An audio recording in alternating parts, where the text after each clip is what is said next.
Is-soldati tal-Forzi Armati se jibdew jirċievu allowance ta' 627 euro kull sena.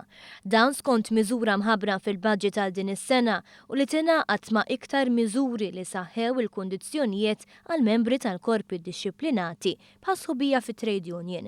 Dan l-allowance imbeda snin twal ilu u kien jammonta għal 279 euro u 50 ċenteżmu. Minn dakinhar ma nbidel qatt u se jiżdied għall-ewwel darba din is-sena. Żieda ta' 350 euro beħtu ieħor fis-sena għall-AFM allowance. Dika meta taħlet bħala allowance madwar 25-30 sena ilu, dik l-allowance ma żdiedet qatt u aħna aktar mill-irdupjajnija u di ħatibqa' hemmhekk. Il-membri tal-Forzi Armati mhumiex intitolati għal xi tip ta' ħlas għas-sara anke meta jinħadmu sigħat żejda. Iżda jkunu kumpensati billi dawk is-sigħat maħduma iżjed jissarfu f'time off. Dan fil-waqt li se jkun hemm ħlas għas-sigħat maħduma fil-ħdud.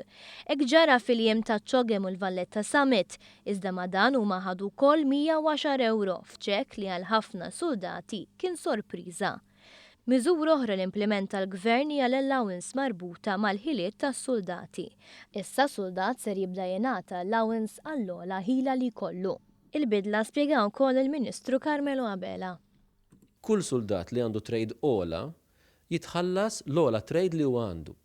Li għal uħud mis-soldati, u jiena infurmat li hemm bejn 350-400 soldat li kienu effettwati li ħadu aktar flus għall-trade allowance li huma kellhom għaliex għax żdiedet qed jieħdu l-ogħla rata ta' ħlas għat-trade li huma għandhom. Din il-bidla fissret żieda oħra ta' madwar 200 euro lil kull soldat affettwat.